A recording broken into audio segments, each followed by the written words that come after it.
Good morning, everyone, and welcome to American Scouser's morning coffee or tea with American Scouser. It's Wednesday. I am back to being the world's greatest dad over here on Wednesday. My close second, Gordo, could not make it due to a scheduling conflict. But as always, we do have John with us this morning. John, what's happening, man? Well, it's good. It's pretty. I told you I woke up a bit late, and it's a pretty gloomy, rainy morning here in New York. So apparently there's a storm coming in. So You enjoy that. the, Especially, we spent the day in Chicago yesterday, which, did like the tourist things in Chicago, went to the museum and stuff like we don't live here, pretending we do. But it was kind of cool and perfect weather. I can't complain. It was like 70s. For me, that's perfect weather. I know some people might find it too cool or something like that, but no, it was definitely nice. So now back in action. Now that there are no games, everybody's gathering around already. Morning gang in the Chris is with us. Alan, good morning to everybody. Let's get to the headline, which, mind you, there is not a lot. I totally forgot that even Turkey was playing Japan. I was gonna maybe watch Ando, to be honest. Actually, Alan messaged me in the morning saying like, "Oh, I can't believe they're losing." I'm like, "Oh, I can't believe I totally forgot." So I did not get to even watch the goals yet. But so I don't know how Ando did. I know my brother said he was solid, but I think he came in later. He didn't start the game or anything like that either. But international break brings some bad news. So Darwin Nunez yesterday, I believe, correct? This was yesterday's game. He comes up at halftime, muscular difficulties. So according to Bielsa, he arrived with some difficulties, and this is like the thing with international break. I wish we just did like 1 month of international breaks, get it done and over with, because there's another one coming up in a month now, and I think there's one more a month after that. I wish we just gathered around for 3 weeks, played all these goddamn games, and then went back to our regularly scheduled programming. Because this is what happens. We used to have the same thing with Nabi all the time. They're like, "Oh, he came in hurts," and then they're like, "No, he didn't. He was good. I saw him off to the plane. He looked great," and stuff like that. So it goes back and forth. But Bielsa says he came with some muscle issues, and part of it said he worked a lot off the ball in the first half, pressing. Imagine that. So he must. So the habit must be forming, but more than likely, he's headed back now. I guess he can catch the early flight as a bonus. But a doubtful he starts versus Wolves. What do you say? I think so. Like, let's not risk it. I remember you posted on the Discord. Like, it's kind of frightening in terms of especially our defensive options. If we came back with Konate not being as fit as he would like to be, as Trent not being as fit as he'd like to be, Virgil obviously is suspended. So, but it's against Wolves. Like, no disrespect to Wolves, they can still beat us at their best day, but they're possibly the best opponents that we would want to be facing after an international break. Kickoff time excluded. Kickoff time excluded. I would be much more confident if this was a later game, but I digress. For Darwin, it's unfortunate because he was getting there. He had a lot of momentum coming in before the international break, and obviously this is going to put a bit of a dampener in it. Hopefully it's not too bad, like it's a muscular injury, and of course, credit to Bielsa for not forcing him. Like, I don't know what game they played. Was it like some sort of qualifier, or was it just a friendly? In terms of the importance, I'll ask Uncle right? Google for you while you keep going. They lost to Ecuador. It was a World Cup qualifier, actually, Oh, it was a World Cup. Yeah, and so they did lose to Ecuador 2-1. yeah, Looks it like was a. yesterday. Well, that's tough, but again, credit to Bielsa that he did force Darwin, out of because Yeah, I remember Hudson before when we had Sturridge, he yeah. knew that the dude was made of glass, and then he kept playing him, and then guess what? out for out for a significant chunk, and then when he comes back out again, these international breaks, as you're saying, Tim, it doesn't do us any favors, and that's a very good idea that you pointed. I would honestly like the internationals to just be one continuous thing instead of just coming in at certain points of the season and just disrupting momentum for everyone, and then having players come back injured and so on and so forth. It would just make more sense that way, like, to avoid I stuff would like think this. managers would like that too. Like, while you have everybody, the other game is fresh. But then I think the downfall of that, so I can see, hold on, let's do like devil's advocate first thing in the morning again. The downfall of that would be, let's say, like Turkey has Arda Güler out at the moment, which kind of really sucks because he was kind of coming to his own when he went to Real Madrid and stuff like that. So if you have a couple of injuries already in your national team to key players, now you're screwed because within that entire qualification, almost within like 5-6 games, you're not going to have that guy go. But I guess you could say the same thing about when you go to the World Cup and your guy is injured, you don't have him for the World Cup too. I wish they would do that. I would think most national team managers would want that, to be able to work with them while they can, as opposed to them going away. If they were together for 3-4 weeks, I think the games themselves, like Ryan says, I think would be better too. The teams would play better, and it goes back to why when we were talking about like Klopp possibly, German national team and stuff. I don't think this is exactly why Klopp would not do it, because he doesn't want the guys over there for like 3 days. It's like, wham, bam, thank you, ma'am. And then they're like back to their clubs. It's like, we didn't even get a chance to coach. They just came in, they come in, they play, they leave, kind of an ordeal. But so going back to Nunez, do you think, you would think he would not start against Wolves now, and it would be more of if anything, if needed, come in the last 20-30. And I find this similar to the back line, and that's what we're talking about, like Discord. If Konate is not 100%, if Trent is not 100%, I think in some ways I would rather roll the dice against Wolves rather than play them and have them go out for like 3 to 4 weeks, right when we're playing these tough games with like West Ham, Spurs. What is the last one? They're all tough fixtures, bottom line. They are all Brighton away. Yeah. So would you rather, how would you handle both Nunez and the back line? Nunez definitely comes off the bench for me. If he wasn't injured, I would have started him because, as one of us said before, you got to reward good play. I believe that was Kazi who said it. Yeah, you got to reward good play. And he was, despite not scoring a goal against Villa, he was very good in terms of the fear that he put into that back line. So it's unfortunate, but it's not like we don't have excellent options off the bench. Unlike our defense, we're pretty rich in attack. Like Gakpo had a really good international break. Jota had a really good international break.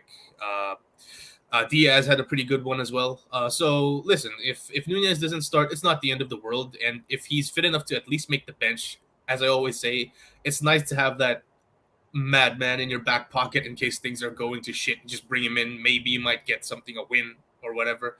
So it's perfectly all right. The defense, though, that's a different story. Yeah. Like if Trent isn't around, obviously you start Gomez because we don't have Connor Bradley in.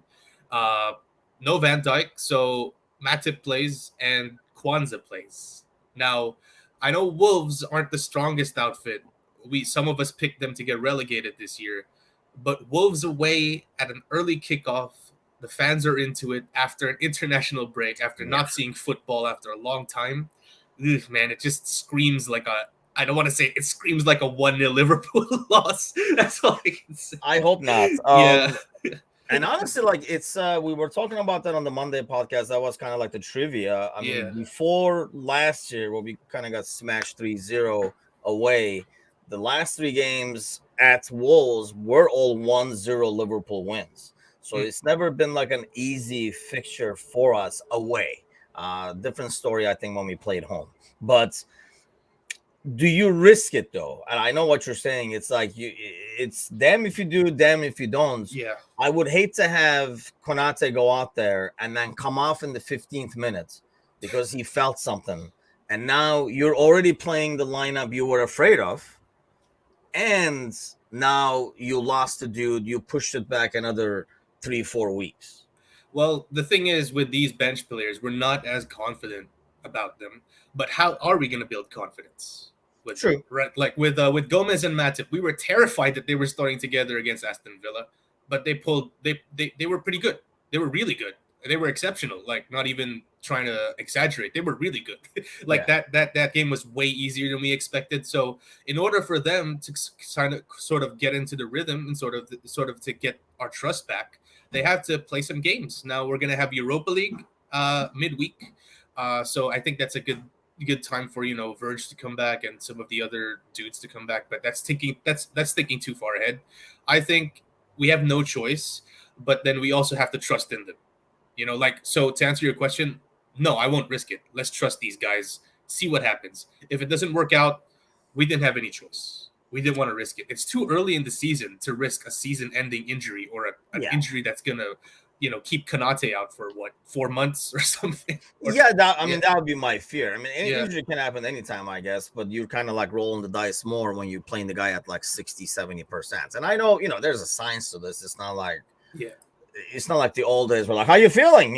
So there's a lot of science to like these muscle stuff that they look at, and they can even tell you like, he's got 20 minutes in him or he's got 45 minutes in him and stuff like that. But obviously it becomes a lot risky when you play the guy who's not 100%. So I would rather not risk it. And I don't know, like you're saying, no game is easy in the Premier League. So you don't win anything on paper. But when you look on paper, maybe if this was the Brighton away game first, then it was Wolves or something like that, you'd be like, hey, man, suck it up this game. Yeah. And then we'll see what we can do. But I still feel like you don't want to risk it. Like you said, it's too early in the season to risk something, then come back with the injury that's going to cost you more in the long run.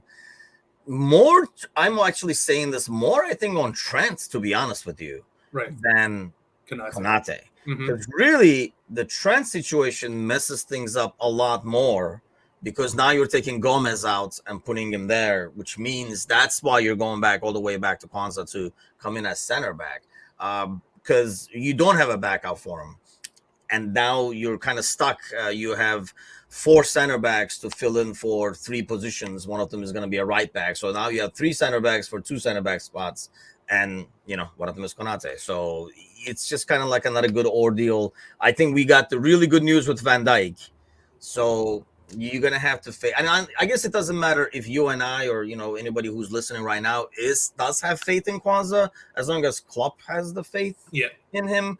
And you can kind of tell, we've had guys before where we were like, oh, he's the next Van Dijk or he's the next big thing and stuff like that. And we never saw him play. Like, we never literally saw him play except like a League Cup game and stuff like that. Just the fact that this kid is getting minutes, sometimes even though out of, desperate times, desperate measures kind of thing, I think shows me that Klopp does have a lot more trust in him.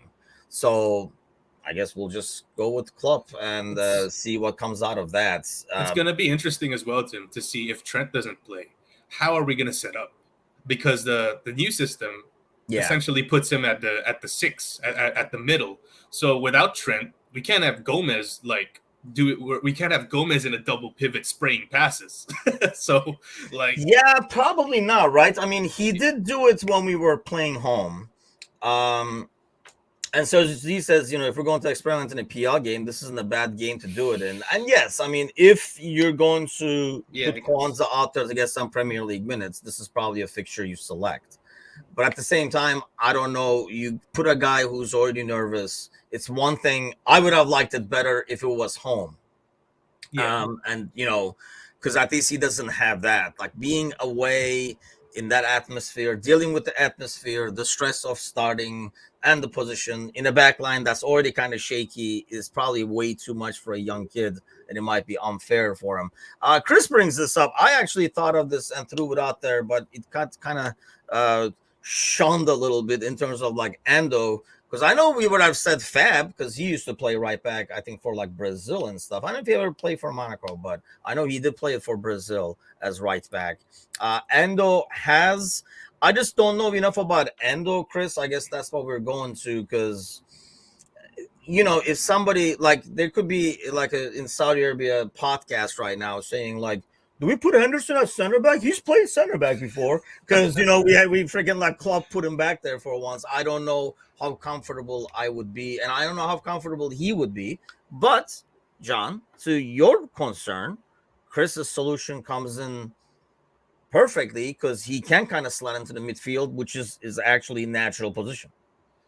I honestly didn't think of that, and now when he mentioned it, my mind was kind of like racing. So that's why it's kind of interesting. Smoke. Yeah, it's kind of interesting. That's why I'm really interested to see how Klopp is going to set up without Trent. Like, our system is our new system is essentially really predicated on him. Like, he is the focal point of that system. So I don't know if Endo has the passing range, because I can't even say that I've watched him enough either to say that he would fit in the right back. But if we're talking from a purely defensive perspective, I would say, we've seen Joey G play right back for us, and Yes. he's all right.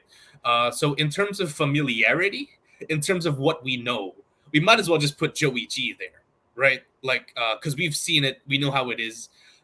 But to your point, Tim, we know, Okay. yeah, yeah, I agree to that. I think I yeah, actually think because I like Gomez at right back, mm, defensively at least, mm, and I think he picks his spots well to push forward, and he is good doing it. Obviously, we don't do that as much, so he wouldn't do that as much of the overlap. It goes back to what you're saying. Do we kind of go back to what we were playing? I don't think we do, only because you have these new midfielders that are being worked into this system. So they don't know the old system anyway. So you know yeah, what I mean? So you're not going to be able to say, hey guys, before you guys came, we used to play like this kind of a deal. So I think you're changing everybody. It's a lot easier to say, hey, Gomez, you're going to have to talk. I mean, he did do it when he came in. And the only problem with Gomez is he does panic a bit more on the ball.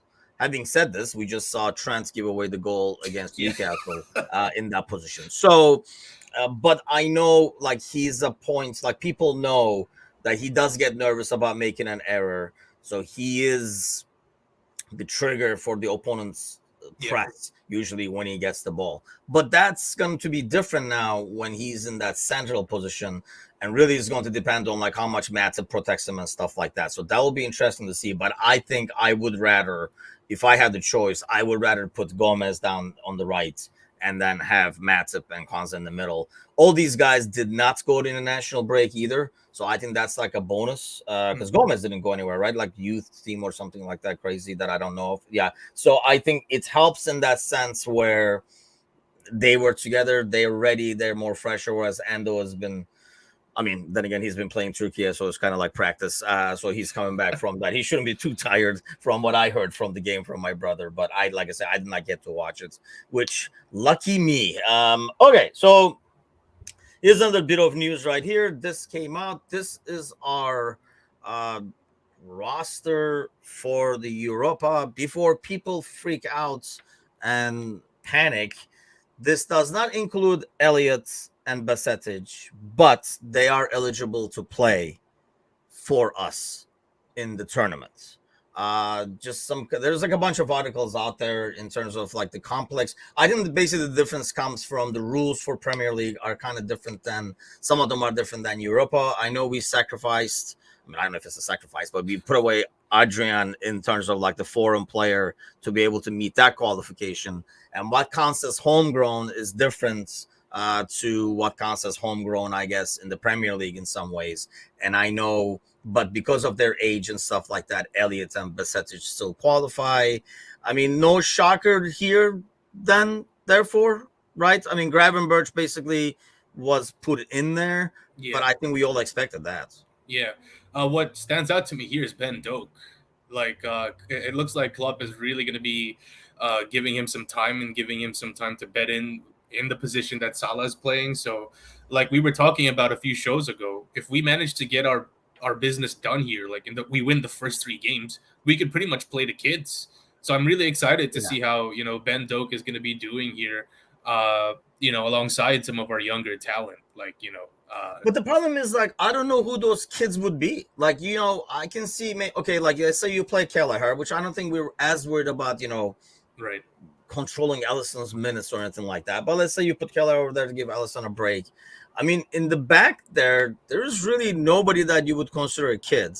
yeah, So you are going to have, and in some ways, I think it's going to be good, barring any injuries. This is a deep squad, and you want these guys to get some minutes. You can't just put the guy in a glass box and then break the glass when you need him to come out and expect him to play game speed, because game speed different than practice speed regardless of how hard you practice. So it is good. I mean, I realize game speed against Lask is not going to be the same as game speed against like City, but I think it's good to kind of like do a mix a little bit. We were talking about how much of a mix it would be. I think it's good to do a mix a little bit to get people some minutes and game time to keep a guy like, if he's not playing regularly, like Jota and Gakpo and stuff, fresh. Or because I don't think you have the ability to just do a League Cup thing anyway and play nothing but kids. Oh yeah, for sure. I was talking about if we got our job done. We definitely just played it. Like if we're surely qualified and stuff like that, like we win our first 3 games by a big margin and stuff like that, where it's pretty much guaranteed that we're gonna advance. But I do get what you mean. Like for example, we have a midweek game against, let's say, West Ham or Tottenham or Spurs, and then we have a weekend game against Spurs or let's say West Ham. Then we got a midweek in the Europa League. Yeah. If, for example, we're gonna play Kanate against the big guns in the weekend, we're definitely gonna start Matip or Gomez alongside Van Dijk or maybe both in the Europa League because Yeah. in terms of that rotation that you're saying, it doesn't have to be wholesale when the games matter, but when in terms of like keeping players fresh for the Premier League, which is infinitely more important, it gives us a good opportunity, especially for those guys who you feel like, oh, if we have an established starting front three, those who Yeah. are left out, we might as well put in the Europa League right away so they don't lose their rhythm. So when they come in for the big games, they're ready, so on and so forth. But yeah, it's a blessing, and knock on wood, hopefully it stays that way. Hopefully it stays a big squad to choose from, right? And we've seen like Klopp use these games as a run out where, like he'll put in actual starters that's going to start the weekend during the last 15, 20 minutes to go out there and stuff like that. I mean, we've seen it before in, not in Europa, but in Champions League, those games that did not maybe mean anything, or the games that were in hand, he would still get them out there to play like 15, 20 minutes. And, which is fine and dandy. I'm okay with that. But yeah, you just don't want an injury like the Jota injury we had in a meaningless game. But I think you're not going to be able to avoid that when you have this depth. And these guys have to play. You can't just tell, I don't know, like Ando, you're not going to play this, and you're not going to play that either because we're saving you just in case. Because, I mean, the player's not going to be happy. And I don't know if you're getting the most out of the player that way, too, if he's not in game shape, if you will. So that's kind of like the concern I have. But we'll see, like, how that goes and where they take us with that. Pogba. News comes out. Haven't heard his name in a while. Failed a doping test due to supplements. I think you know the story a lot better than I do. What do you make of that whole ordeal? Listen, yeah, you're right. Pogba isn't a name that I haven't heard in a while, and it looks like everything going on there in Juventus. We thought Man United was having a bad run in terms of like luck out of the pitch and on the pitch. Juventus isn't having it any easier. Pogba is still a key player for them, regardless of how people feel. And from what I've read, it's apparently something that he ate, and that he wasn't familiar with, or he wasn't sure, or it wasn't sure, I guess was the term that was used. He wasn't aware. That was the term that was used. He wasn't aware that it had like some kind of supplement or whatever. So I was just like, what? Seriously? Like, it's the most ridiculous. It's kind of bad because everybody uses the same excuse. Yeah, exactly. Like my dog ate the homework thing. I think it's kind of hard to believe even when it's true. And at this day and age, I don't know if it's like a acceptable excuse for a player to say, well, I didn't. I mean, anybody can say that, Oh, I didn't know. I thought it was just injecting more blood into me. I didn't know it was steroids or whatever. I mean, anybody can kind of like say that. Yeah, the dope fail. And honestly, like at this point, I almost feel semi-bad for this dude because it's almost like that move that he made probably should have stayed at Juventus initially. That move that he made, totally talking about like derailing a career. This was a totally different dude playing for France that we saw. I mean, it was amazing talent, physically, technically, just knew where to be, what to do, and stuff like that. And to see it just totally derailed is a little depressing. I almost feel like we will see, sadly, we will see a documentary down the road in terms of like how bad it really got behind the scenes. Yeah, it was a tough situation for Pogba. Like he came in, was it 90 million pounds, I believe. Yeah. And everyone was making fun of that fee, like myself included. Like if you were gonna ask me to name like a top 5 most like the worst signings in the Premier League, I'd probably put him right up there, man. Like, but listen, to your point, it doesn't make sense that this still happens. Like he's been a player for a while. he should be familiar with like the policies and all that, and what not to take. So I mean, I guess it's just him eating something. But dude, you're a professional footballer that's being paid millions of pounds a week. The least you could do is be aware of what you're eating and what it could possibly be, in terms of like violating rules and stuff. So it's incredibly disappointing, especially for Juventus fans who I know aren't having the best time right now. Yeah. And then for them to hear this, nah, man, it's tough. Like I mean, we say United fans have it tough. Like, I don't want to be a Juventus fan right now. That's all I can say. Yeah, and I guess there's Juventus talking about like they can void his contract, like just terminate it, which tells me that it was not something given by the club or the club physio or whatever. So it has to be from him if the club can say this is all you and be able to terminate the contract. And yeah, I mean, obviously these guys have their own people. I'm sure Pogba has his own squad taking care of him, and kind of you're putting your faith in their hands in some ways, right? You're putting your trust in them.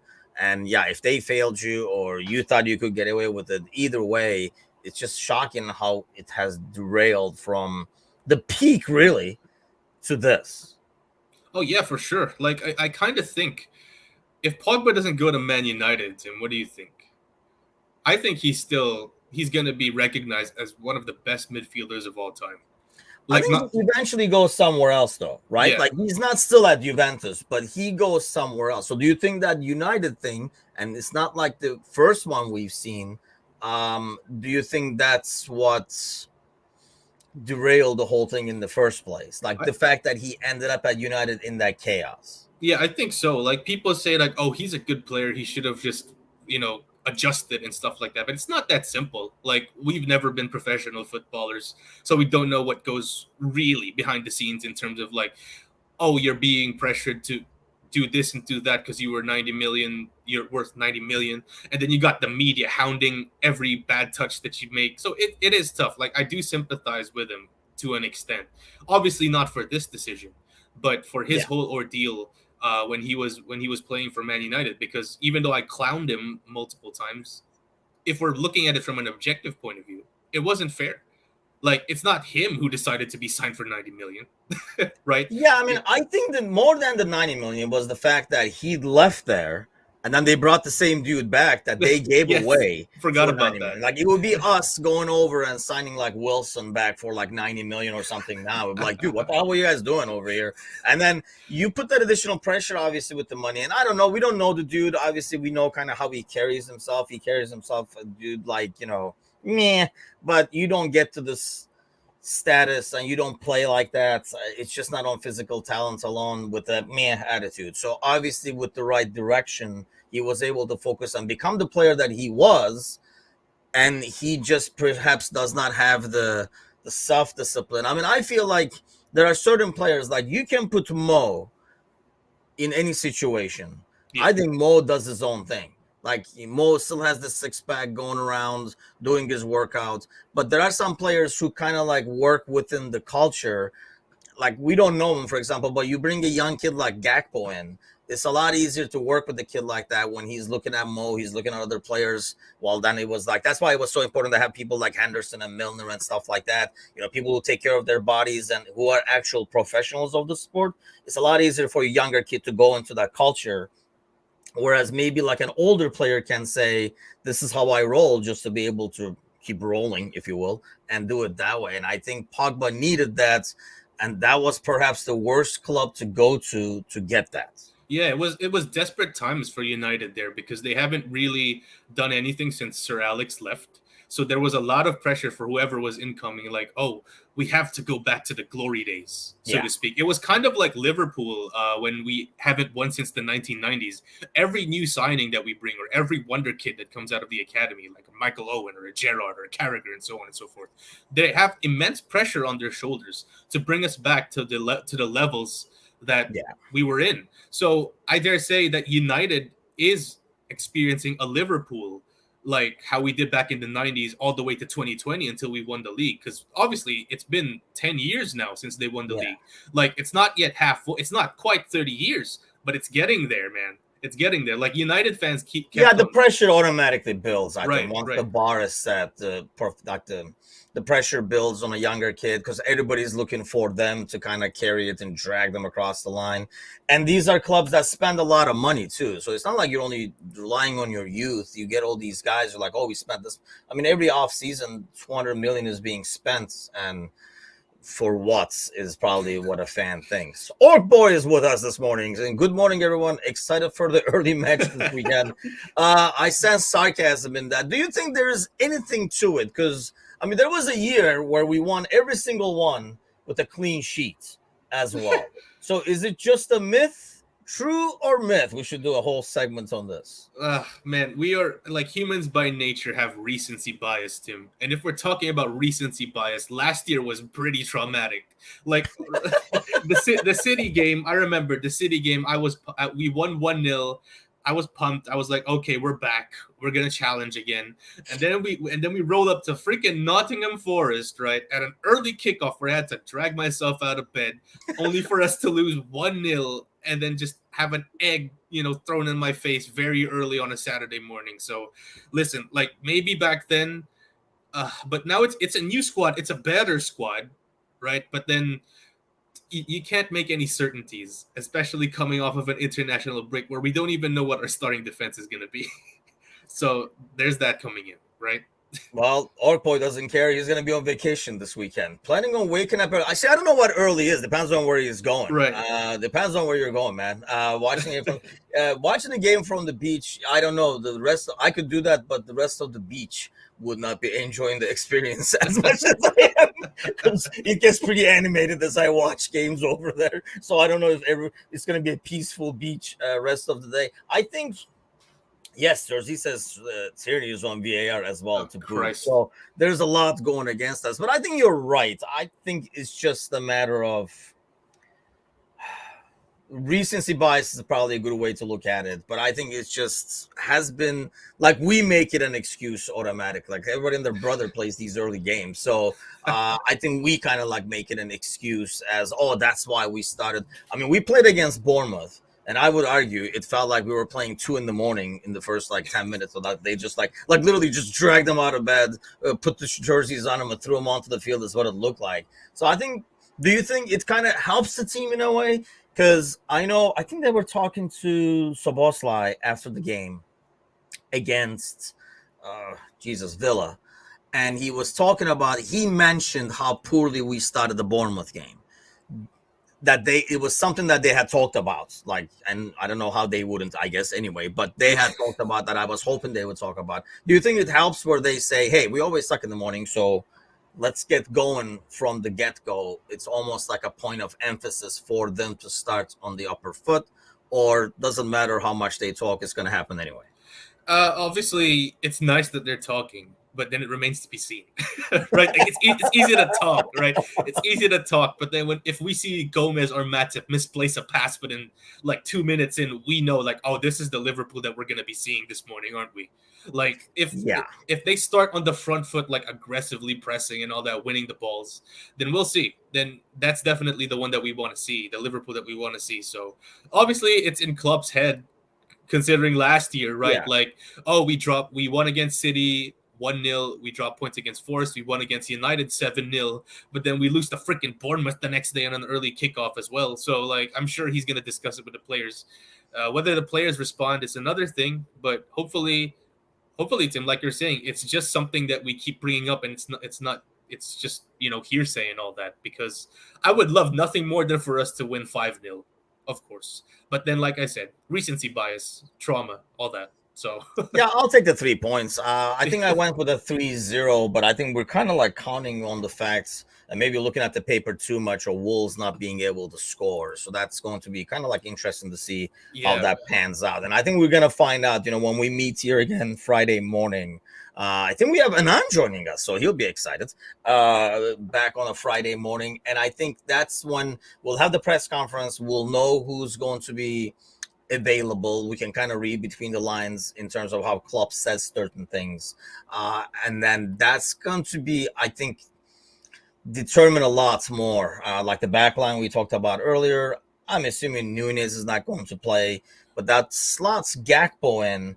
I just don't know if Diaz, when do these guys get back and stuff like that. So we're going to see, we'll know a lot more by Friday morning. So we'll make some more educated guesses. And maybe we'll have, I didn't even get to the news about, I don't even know if we want to get to the headlines because there is no reliable source and conflicting reports about our sporting director is staying. Well, look, Ward is in the back making sandwiches. Maybe he's coming back. Like there's so much crap out there. And I realize from the heights of transfer rumors and being able to come up with news nonstop, media has gone to this international break where, let's face it, even then, even them trying, there's not a lot of headlines. I think they're really struggling to find news. So, hey, have no fear. The games are here.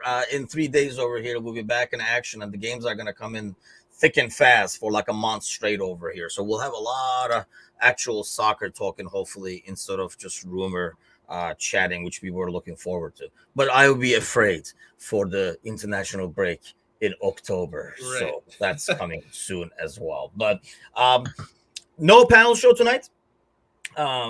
Taking a week off after like our episode last week. But Thursday night boys are back, both in fantasy and our regular Thursday night podcast. And John and I will be back Monday. Yeah, don't forget fantasy, buddy. Yeah, my fantasy team is doing so bad. Let me just say, I don't even know what my fantasy team is doing. To be honest with you, because I had to sacrifice points to bring in Haaland. Because I'm just I need to bring him in because I wanted to start the season to make a point. I was like, I can survive without him. I can do it. And then when I saw the American Scouser standings, I was like almost rock bottom. I was like, yeah, I'm bringing him in. I'm gonna get relegated at this point. Dude, I did not even look. And honestly, that's what happened. The first week, I freaking forgot. I set the lineup when I signed up. I forgot to change captains and stuff, so that blew up on my face. And then the second week, I'm like, oh, shit, I got to remember. But God forbid you change lineups less than an hour before the game start on a Friday. So it didn't let me change my lineup. So by week 2, basically Premier League Fantasy said, this is not for you, bro. And I was like, I knew it all along, but I was giving the shots. And yeah, I just can't. I don't know why I can't. Even like in football, like I used to do a lot of like NFL fantasy. I can't even like do that now. I just do the betting and stuff like that. But at least you can do that. Somehow NFL can do this with like fantasy and stuff. You can do it until somebody kicks off. So it is possible. Hopefully Premier League will join the century soon and update their servers or whatever, because the Premier League fantasy football lovers always blame the servers. There's so many people, like nobody plays NFL fantasy or something like that. So I hope they figure out the servers, because that's another thing. 1 week I couldn't change the lineup because the servers were down.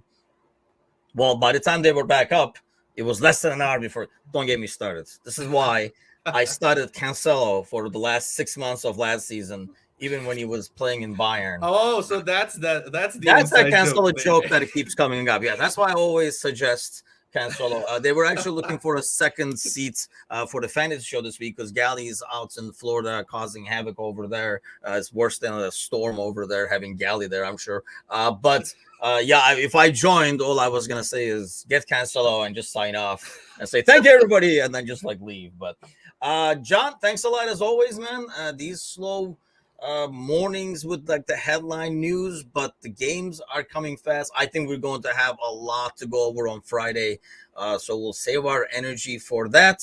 Enjoy your hump day, everybody, and then we'll see you guys Friday morning. But do not forget to tune in tomorrow night, and do not forget to go ahead and subscribe to the channel to qualify for the free jersey this month. We got about 2 weeks left to sign up for that. So have a great Wednesday, everybody. Take care. Thanks, guys.